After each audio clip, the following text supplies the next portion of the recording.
Hey folks, this is Jester here. I just wanted to kind of preface this video with a few things. First off, this is a request. This is going to be just kind of like a tactical breakdown of how I, at least, defeated Balteus in Armored Core 6.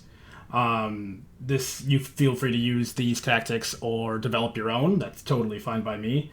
And I also want to mention that I am not the most efficient pilot out there. There are much better pilots than I am, and they're probably going to watch my video and laugh at me. But this is a tactic. These are tactics that have worked for me and have given me very little pushback, mostly across the board for almost every boss in the game. But without further ado, here we go. Main system. Okay, so right away, you're going to notice that I pretty much charge immediately, get underneath all those missiles to avoid them right away. That way I don't have to do as much dodging after the fact. These I fly through. You're going to always, your goal with the missiles is always going to be to make sure that as many as possible hit the ground while they try to turn to track you. Overall, biggest, most important tactic in this is going to be trying to stay mid to close range to Balteus, which is, I wouldn't say it's hard to do, but it's not always the easiest. I will lose a little distance on him here in a few minutes. But as you can see, I'm using the vertical missiles and Zim in order to deal big damage to his shield. And I use the vertical missiles specifically in this case because it's easy to remove his shields, and they track his movement the best. Whenever he creates distance, you're always going to want to watch out for his grenade launcher. It is a one-hit stun. It can put you down real quick. Now right here, I'm a little bit too far away, so I don't get much of anything going right there. But that's no big deal. Turn around, get in close, finish the shields off. Always finish with the melee damage if you use melee weapons. Now here, I did make a pretty bad mistake by not clearing that area. But when it comes to the flame sword, you're going to want to kind of play with verticality a bit more. You see how I made him miss by simply jumping up and over, and then dropping down to miss the downward swipe. It's mainly because a blade is always going to follow a straight line, whether that's a slanted straight line, vertical, or horizontal. So by constantly moving up and down, it makes it a lot easier to make them miss.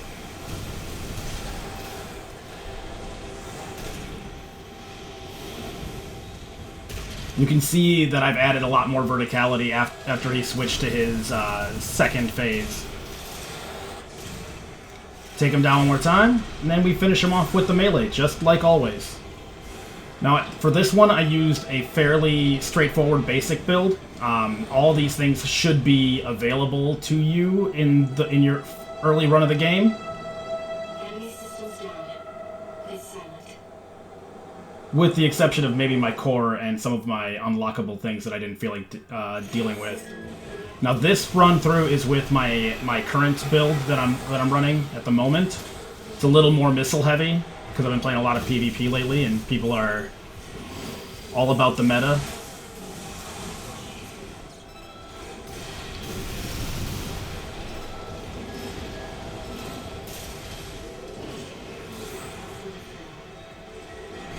Once again though, the strategy remains essentially the same. We want to deal big damage with the missiles to take down his shields, get in close, and hit him with the melee. Now here I was a little bit late because I allowed him to create too much distance.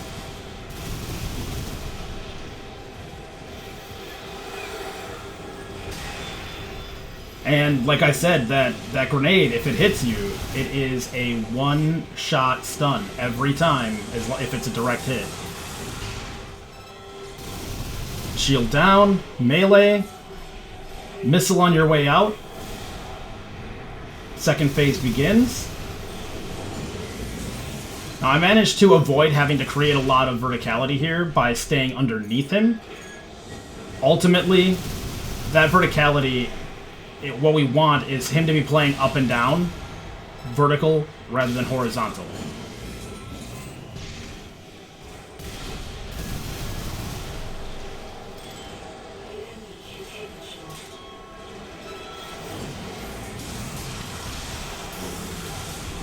and finish him off.